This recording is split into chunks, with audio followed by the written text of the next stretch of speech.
Nobody gets you ready for Utah football more than the KSL Sports Zone. Ready. Kyle Whittingham and the Utes hit the road to Waco for a showdown against Baylor. Your home for the best coverage of Utah football is right here on 97.5, the KSL Sports Zone. You're locked on to JJ and Alex on 97.5, the KSL Sports Zone. Welcome on in, everybody. JJ and Alex, 97.5, the KSL Sports Zone. Just watching an embarrassing moment out here. Some guys trying to put the ball in the hoop on our Papa shot. It's not working out. You guys got to redeem yourself here. You don't need to make a half-court Papa shot. Come on. You just got to get close. Come on. Welcome back to the program. Yes, we're outside Delta Center. Officially on sale today are the Jazz City Edition jerseys, the immersion jerseys, the inversion jerseys, or I've heard the 50 Shades of Gray jersey, just because there's a lot of gray, and it's different gray. Can you say that on the radio? I think there are a lot of moms that just went, wait, hold on, what are you saying? I'm headed down to Delta Center now. So there you go. Our program is always brought to you by this hour by the folks at the Doug Smith dealerships in American Fork, Spanish Fork, and in Linden. Check it out for yourself. Go see why everybody loves Doug, and nobody knows cars like Doug. So let's get you down there and see those guys if you need a car, brand new or used or otherwise, and they want to buy your used one. So let's get it going. Let's kick off the hour here. Pete Fiutak, College Football News. Love having Pete on the program here with us because it's one of those nights. We're going to talk about the College Football Playoff. We're going to talk about the slights that are going to happen tonight. We're going to talk about the teams that should and shouldn't be high up in the rankings, but we'll probably see them there anyway. Teams that aren't getting enough respect that we might see still get dissed along the way here. Let's kick things off with the cut. Let's do it. It's time for the biggest story of the day. This is what made the cut with JJ and Alex on 97.5, the KSL Sports Zone. The College Football Playoff Rankings, Round 2, 2.0 of the year 2025, coming right at you tonight. And we're going to be able to, of course, watch this thing and tell you as they roll out live on the air in just about an hour what those rankings are looking like. Joining us on the program right now, you can find his byline at CollegeFootballNews.com. He is Pete Fiutak. Pete, what's going on, man? You guys are ground zero for what might be the argument. Oh, yeah. Not tonight, because tonight doesn't matter. Because again, do you win your conference championship or do you get to 10-2 at least?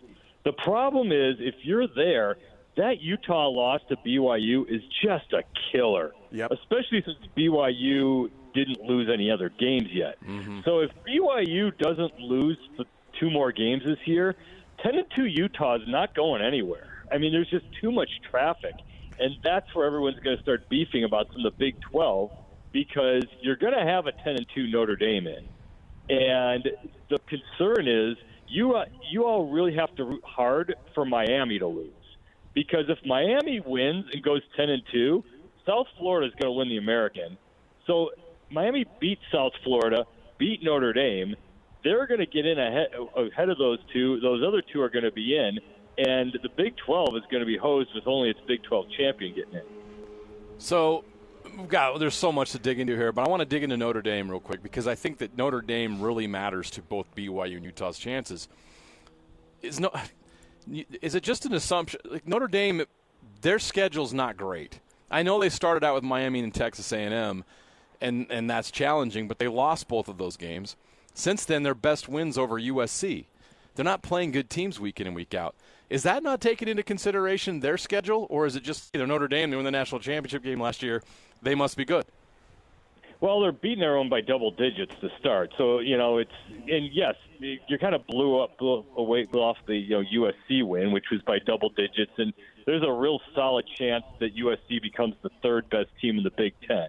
Because they've got some tough games ahead, but they beat Michigan pretty handily, and they're going to get Oregon coming up. So there's still a chance that they're the 3rd or 4th best team. So that's a pretty good win. And those 2 losses, this is where you have to nuance it because one was in the first game of the year, and could have gone either way at the very end at Miami, and the second one was a thriller to Texas A&M. Notre Dame wins that if they could field the snap correctly. So there is something to that. they are that good. The schedule-wise, the argument I keep having with everyone is, who has this great schedule that everyone keeps thinking?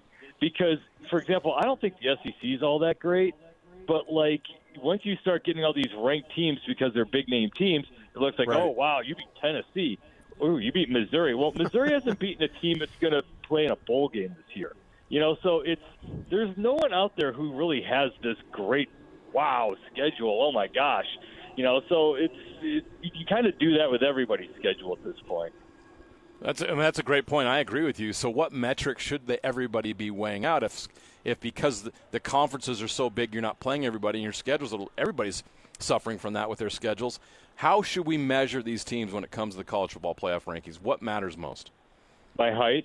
No, I'm sorry. You have to you look at there has to be some part of this thing here, and the committee actually did a pretty decent job the first time around, and there is some sort of an eye test to it, but then again, your eye test only depends on who you played. So if you're blowing out a bunch of teams, well, then it's kind of skewed. So you really do have to kind of look at, all right, if your schedule is not great, then you better be hammering teams. And that's still my argument for Indiana last year. It's like, oh, well, Indiana didn't have the schedule. Yeah, but they beat everyone 55-2.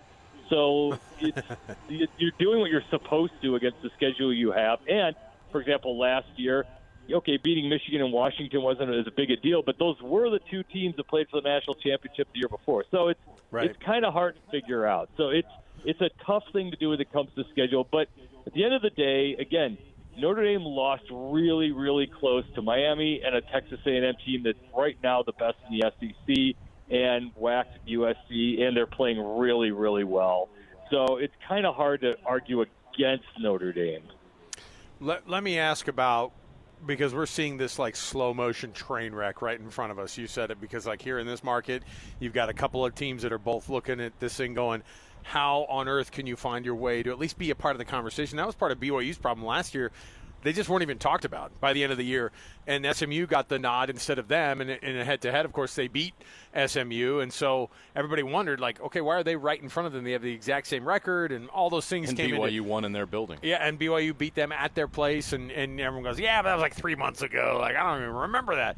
It is weird because the schedule matters about when your losses come. But also, how is it that we're looking at this thing, and JJ and I have been doing this long enough, you've been doing this long enough to know that a 3-loss Texas team would probably get the nod over a 2-loss Big 12 team also.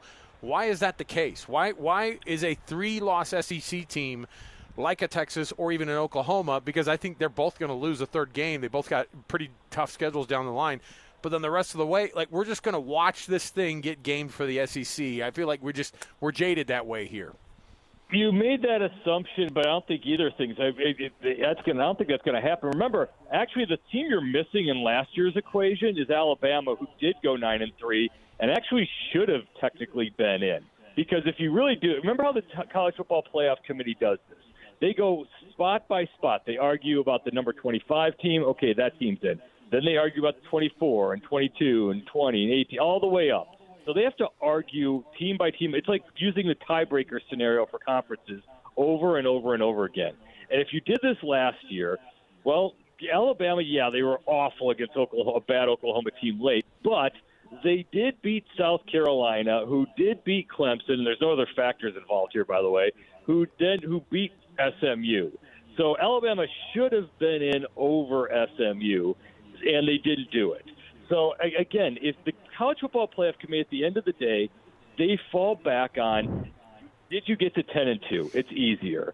And I don't think in your scenario, I don't think there's so many teams that are going to be available here. I don't think either 11-1 or actually 11-2. Let's say BYU goes to the Big 12 championship and loses. I think they're in before a 9-3 Texas is this year. Remember, Texas lost to Florida, so that's kind of the problem. We do like to bring up that loss. Maybe we're just watching ESPN too much. Listen, the amount of times I've had to watch the 5 and 6 ESPN start there. Oh, well, no, I got YouTube TV. I've taken a fast, that's for sure. No, listen, you guys need that kind of a break. All right, all you people with your YouTube TVs.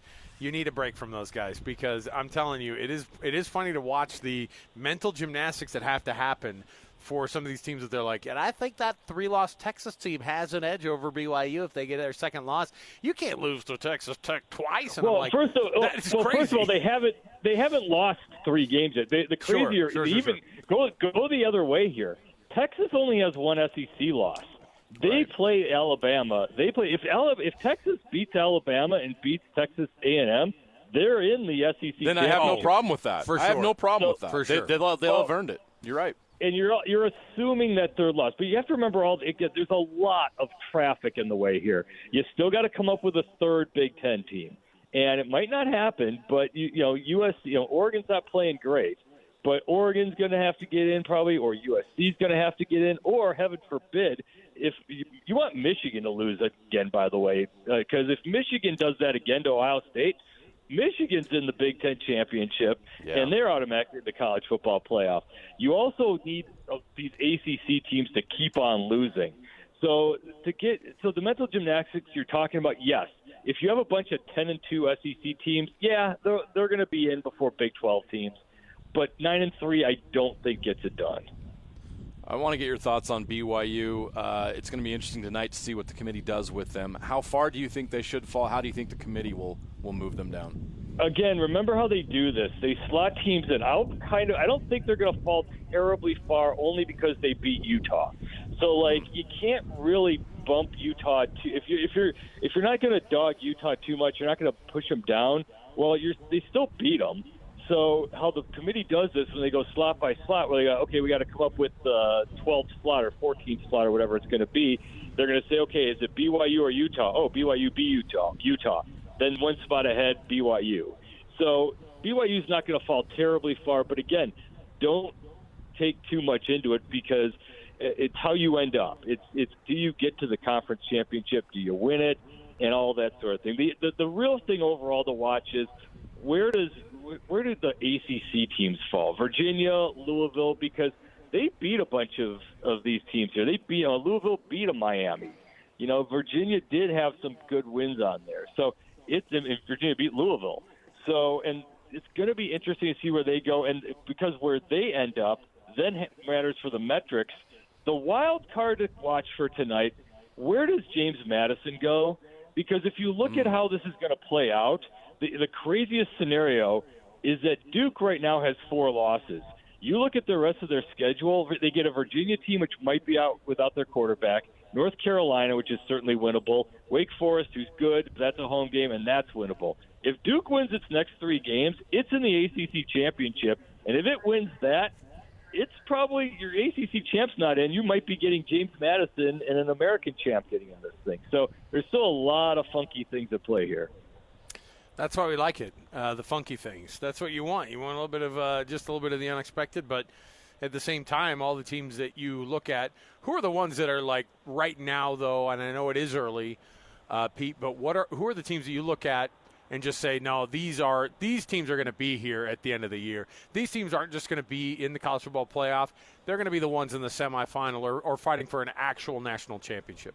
Honestly, go back. I think Notre Dame really is that good. I think that's the problem is like all these SEC teams, they're playing each other. So everyone thinks they're all great, but it's gotten somehow lost into the mix that Alabama needed a minor miracle to get by an awful South Carolina team.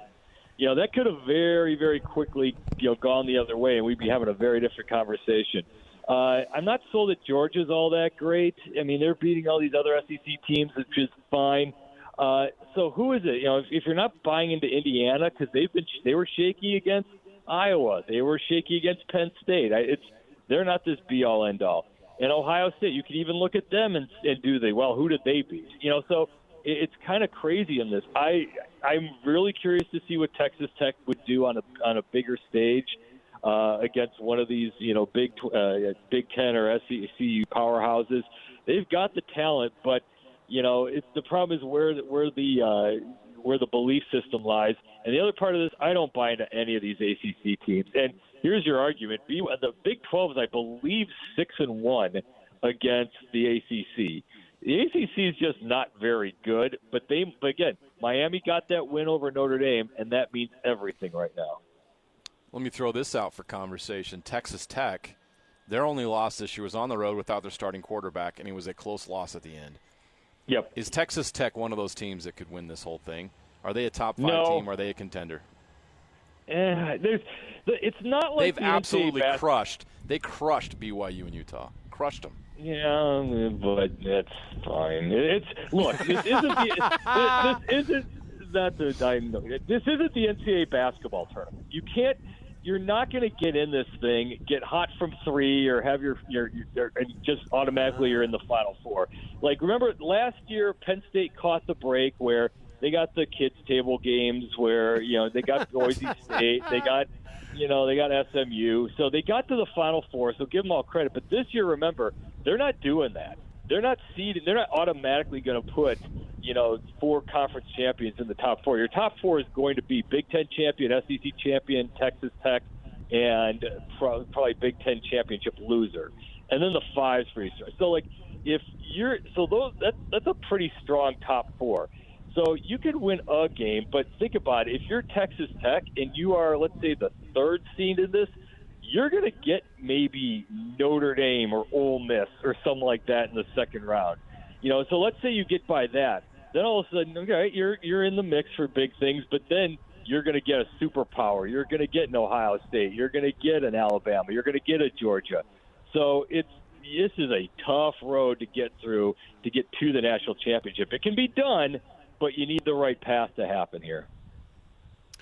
Pete Fiutak, you can find his byline at CollegeFootballNews.com and get your updates on anything college football related. What is there going to be a shock at all that we could be expecting at some point over the next little while? You brought up the scenario of like a couple of G5 teams or G6 or whatever we call them now.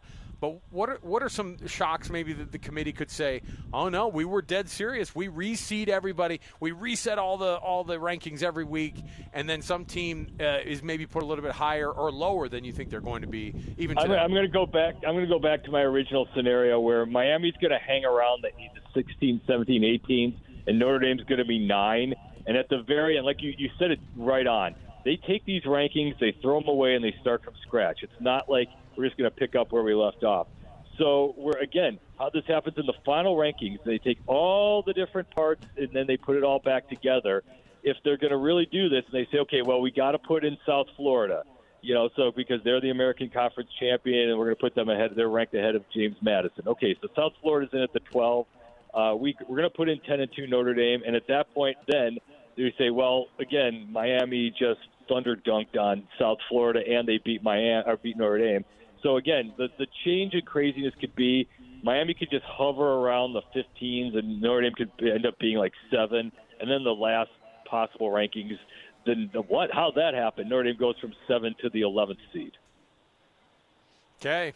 We're excited to see how this thing shakes out. We're about just over a half an hour away to be able to get that thing started up again for round 2 of the College Football Playoff Rankings and this year's edition of it. It's been interesting for us here locally.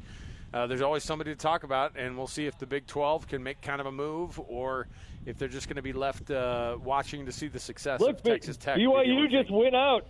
BYU win your next few games, and you're in the Big 12 championship, and then beat Texas Tech in the Big 12 championship, and you control your own destiny here. So just go win all your games, and you'll be fine. That's all you got to do. Just win all of them. Just win all the rest of them. You're fine. Pete, we appreciate it, man. Thanks again. We'll chat with you soon. Later, guys. There you go. Interesting scenarios. It's interesting to get a perspective from somebody, in the Midwest, who's kind of watching this thing and going, well, here's how I think it might shake out. And maybe it's not as dire as you think it's going to be.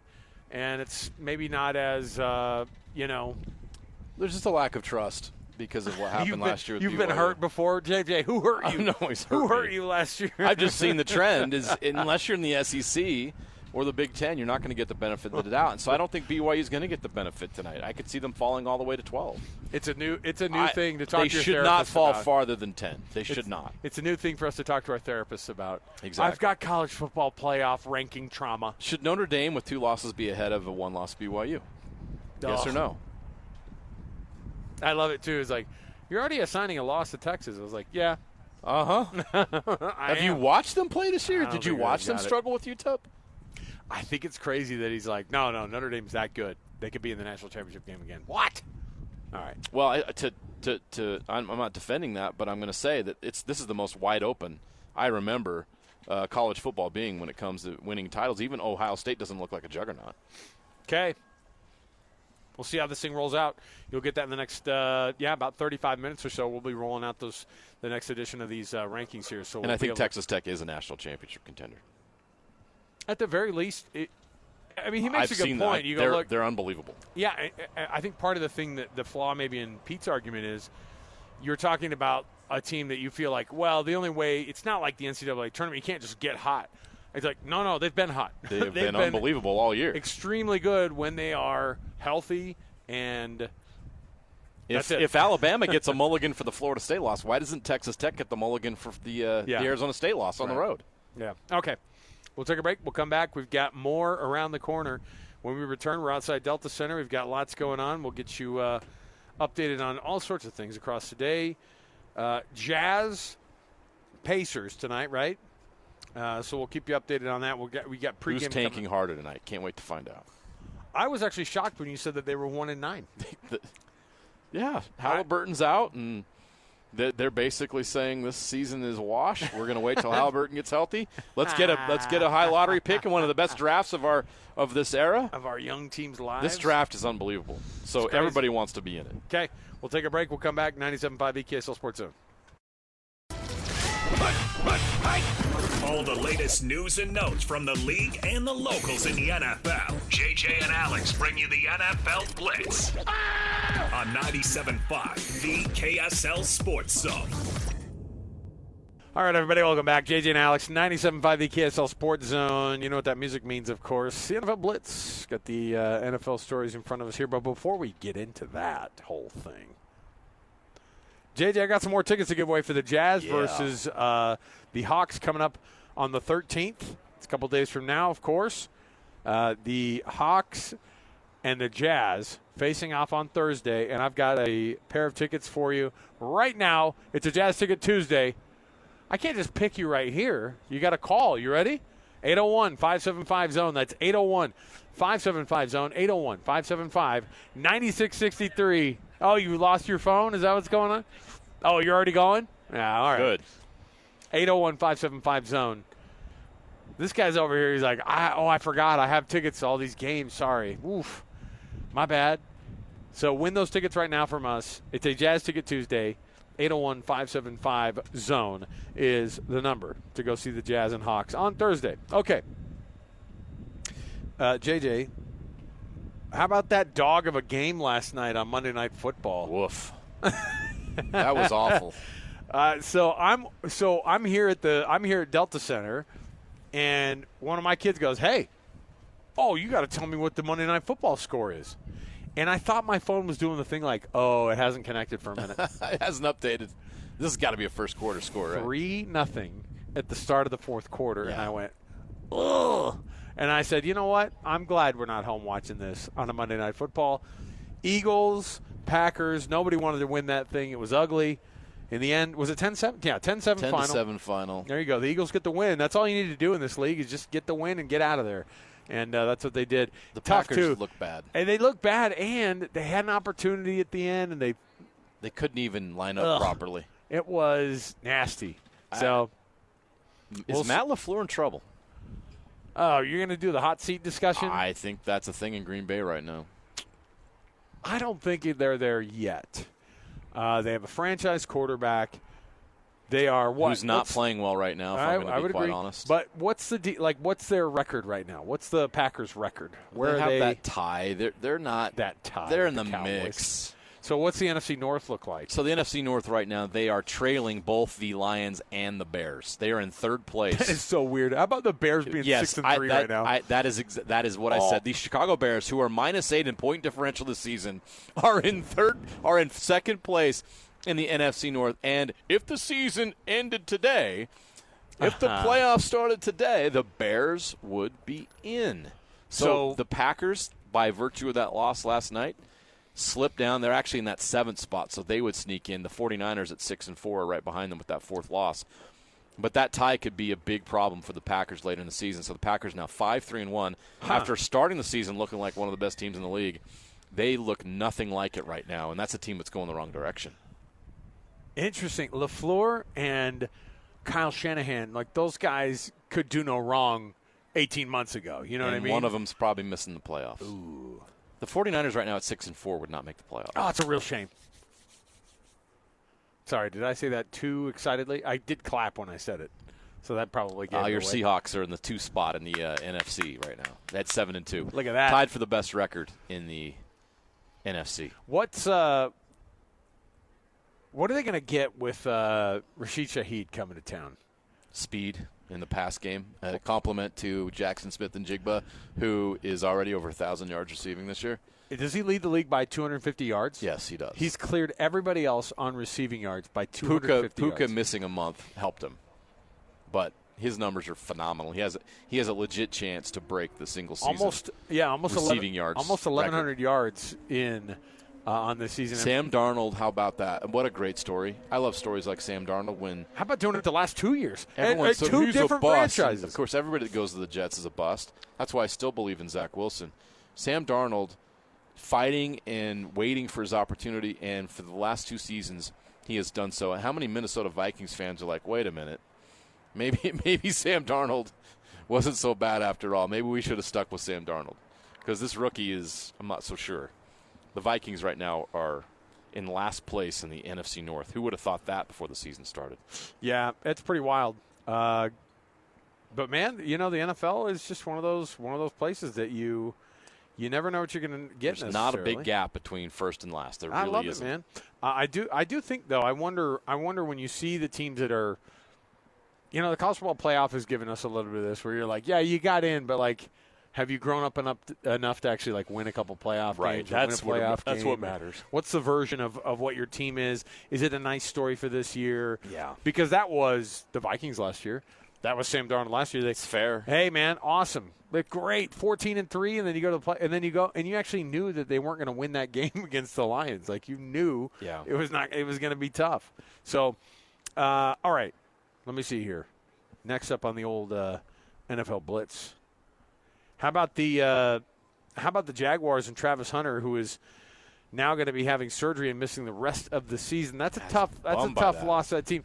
Just from like a marketing standpoint too, you bring in a guy who's got all this hype. He's a Heisman Trophy winner, and for me, I'm kind of like, maybe it's better that he shuts it down, because the expectations have been weird for Travis Hunter. Right? It's not even just like, hey, how well are you playing? It's like, but where are you going to put him on offense? Where are you going to put him on defense? How many snaps on offense are you giving him? How many reps on defense are you giving him?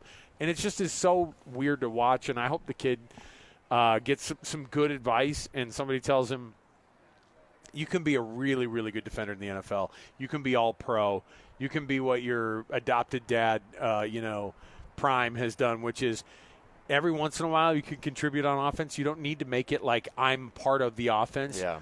Make it to where you go, I'm a phenomenal – look what the Utes are doing with Smith Snowden. Yeah. They go, hey, let's put you in the NFL as a defender. Let's not worry about this stuff here. Let Daniel Bray take the end around. Let him do the jet sweep. Yep. You know what I mean? You don't need to be that guy. By the way, there's enough talent in the NFL, and there's even enough talent on that Jaguars team. You don't need to go both ways in the NFL. Please it's just don't. not necessary. You don't have to do it. So 6 months out. That's crazy. With the LCL recovery. Hey, and then you have to question, well, if he was playing that much, would that injury have just a bummer that a dynamic player like that in a rookie season doesn't get to show us what he's doing. And the Jags right now are a team that's struggling after a great start. Let me ask you this. Are we seriously talking about the idea of Bill Belichick being the coach? I hope not. Of the freaking New York Giants? Why do we do this every year? My favorite thing about today is that Bill Belichick gave us we're moving on to Wake Forest. I know. Moving on to Wake Forest. Excuse you? He's trying to go to a bowl game right now. Moving on to the Demon Deacons. Wins in 2 of their last 3 games, and he goes bowling. I watched a video of him walking off of the field, and Jordan Hudson slides in next to him and is like, good job, honey. Oh my and you're like, oh, get her out of here. But you know what? What's crazy about this is like, you think about amazing opportunities that Bill Belichick could get back in the league, maybe coaching the Giants. And by the way, that's a franchise he's got history with, right? Sure, yeah. I don't know how good it is in terms of like their relationship. Who knows? I don't know if anybody has a good relationship with Bill Belichick anymore. But Like him walking in there, like Jordan Hudson's probably working on him being like, wouldn't it be like fun to live in New York or whatever? Oh, my gosh. You know that conversation's happening. Sure. You know Well, Belichick wants to be back. It's not a question of that. It's whether the Giants want to pull the trigger on a 70-plus-year-old coach that isn't even winning in the college level now. No, like, and I just feel like in the last few years of Bill Belichick in New England weren't great. He's the GOAT of coaching. I mean, nobody has as many Super Bowls as him, but everybody has that moment in time where it's time to move on, and the dude needs to move on. You're dating a 26-year-old. You're coaching a college team, barely. You're getting paid. Yeah. Let's ride off into the old sunset here, all right? Yeah. Dude could build his own island like Reggie Bullock did. Like, just go build your own island. Just spend your day on a jet ski out in the ocean. Enjoy your life. My favorite quote from Dan Campbell is, I think they're getting ready to play Philadelphia, right, this next week? Yes, on Monday Night Football. Monday night, no, it's Sunday Night Football. Oh, This it's on KSL and NBC. On NBC. My That's our favorite game. thing that Dan Campbell said this week was this. Dan Campbell says, Philly fans, they throw batteries, they spit on us when we come out. It's an amazing place to play. If there's going to be a guy who likes to get batteries hitting him on the – I love it. By the way, you know what that sound is like.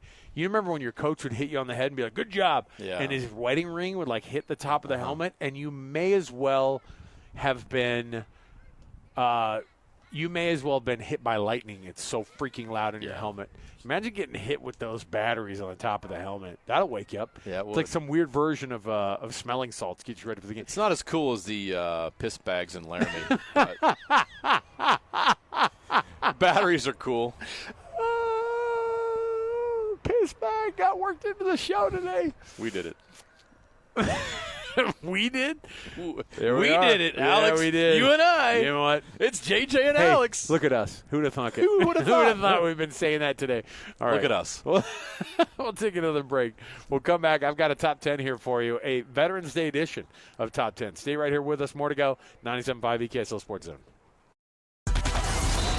It's another battle for the Aggies, and the KSL Sports Zone has it covered. The Aggies head south to Las Vegas for a Saturday afternoon showdown against UNLV. Your home for all the play-by-play coverage of Aggie football is right here on 97.5, the KSL Sports Zone.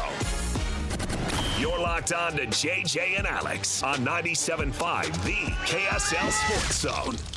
All right, everybody, welcome back. JJ and Alex, 97.5 EKSL Sports Zone. Alex Kirry, Jeremiah Jensen, thank you for being with us on the program. On a Veterans Day, by the way, I wanted to say, hey, I've got veterans on both sides of my family. My wife, I still can't believe sometimes like the connection that we have to people who have been part of like changing the world, you know what I mean? World War II veterans, POWs in my family. My dad was a Marine, I think about all the people who did so much so that I don't have to sign up, right? And unless I can do this job, and I could say, you know what, like, and we just have, and we live really close to Hill Air Force Base too. I get to see those F-35s every day, and I just go, man, we live in quite an amazing place, and so. Yep. Love our veterans, love the people who are active military serving right now, too, so would be remiss without mentioning 100%. How big of a deal it is that those people in our lives. But our top 10 is military-based. Okay. And I've got for you the top 10 box office for military films ever. Okay. All right? And these are the ones that have done the best. And I've got it right in front of me here. And Annapolis, I made the mistake of sharing too much with Annapolis, our producer, because I think that I gave away a few too many of these. And so these are the highest grossing war movies, military movies, whatever they might be. And no, I decided, even though I had to take out number 5 on the list because they technically said, well, which one was it? Annapolis? It was the it was Captain America. Captain America. They're called Captain America, a war movie? Captain America, yeah, because in the beginning he's like, Oh, my gosh. Yeah, and look, there's some definite fictions in here, but some of them are, kind of based around all those. So I've got in front of me the ultimate list of box office killers across the board. Here we go. On your mark. Get set. Go. Saving Private Ryan. Ding. Platoon. Ding. Pearl Harbor. Ho, ho, ho, ho. Ding. Okay. It's not a great movie. No, but it made a lot of money. Now, I'll tell you. Where's my brain at here? More war movies. Oh, yeah. Oh, man. Where do I go next? Dunkirk. Oh, God, Dunkirk's a great one. There you go. The one with Brad Pitt in it when they're isn't it a Quentin Tarantino movie? What's wrong with my brain? Inglourious Bastards. You got it. The way it's spelled is Thank not you. a cuss word, so you've got it. You're Well, good. you can say bastard on the radio. Can't you? You're doing it. Sorry, folks. Apologize. Bunch of kids walk by, moms covering their ears. It's a movie. All right. What else? Okay, what else do we got? Help me out, Mapolis. My Hacksaw brain Ridge. is. Oh. Ding, Hacksaw Ridge, yes. Oh, Glory. Civil War. But What? great pull. No. Not What? one of the highest grossing, but great Really? pull. I'm out of Great pull. time? Oh, my brain Out of left time. me there for a moment. I think I got some good Yeah, ones, but yeah. I'm surprised Glory's not on. Lost one of the didn't get one of the biggest ones though. What is the biggest one? Schindler's List. One of the biggest. Yeah. I don't think of that as a war movie, but you're right. Oh yes. Let me see here too. Full Metal Jacket Oh. snuck in the top 10. I should have pulled. Yeah, that's a good pull. Das Boot. What? Yeah, it's a German U-boat movie. What? Das Boot. Das Boot? Yeah. This is top 10? Yeah. Oh yeah. Okay, you set me up on Now that. I was never going to get Das outside Boot. of the Das Boot? I know. Outside of the top 10, and I don't look at it like, wow, what great military strategy, but there's a lot of war going on in there. But again, not in the traditional sense of like veterans and things like that. Braveheart. Also, and now Braveheart's on the list? it's on. It's 13th, and so Oh. it's not on the top 10. But I I didn't think thought about it was that. funny that they I guess technically it's a that they war brought movie. it up. Patton on the list as well. What's the Mel Gibson Revolutionary War one? It's not on the list, but I know which one Patriot. you're talking about. Patriot, yes, Yeah. not on the list, but Okay. yes, it's right there. So, and then 1917, one of the more new it was like one of the more new kind of well done, super well shot, like Dunkirk in 1917. If you haven't seen those, Yeah. they Dunkirk's are amazing. cinematography like masterpieces. So there you go. There's our top 10. I did okay. You did pretty I darn felt like good. I could have done better. Yeah. I didn't get Das Boot. That's boot. Listen, I thought that it was a good effort. So there you go. All right, we'll take a break. There's your top 10 for today. Before we get out, I want to mention around the corner, we've got to get to the rankings. The college football rankings are going to be coming out in just a little bit here. We're going to get those right to you. And we're going to have those as it happens. We're going to roll those out. We've also got Jazz coming up at the top of the 6 o'clock hour, so 1 hour away from pregame. And before we get you out, though, Hercules Hero of the Week program, something we do every week. You can nominate a Hercules Hero of the Week by just going to KSLSports.com/contest, and then we pick a winner that's been nominated by you, the listener out there, for somebody who does an awesome job in the youth sports in your area. Just go to KSLSports.com/contest, and those winners receive a prize every week from the folks at Hercules First Federal Credit Union and Beehive Meals. We'll take a break. We'll come back. More to go. College football playoff rankings are going to be rolled out next right here at 97.5 the KSL Sports Zone.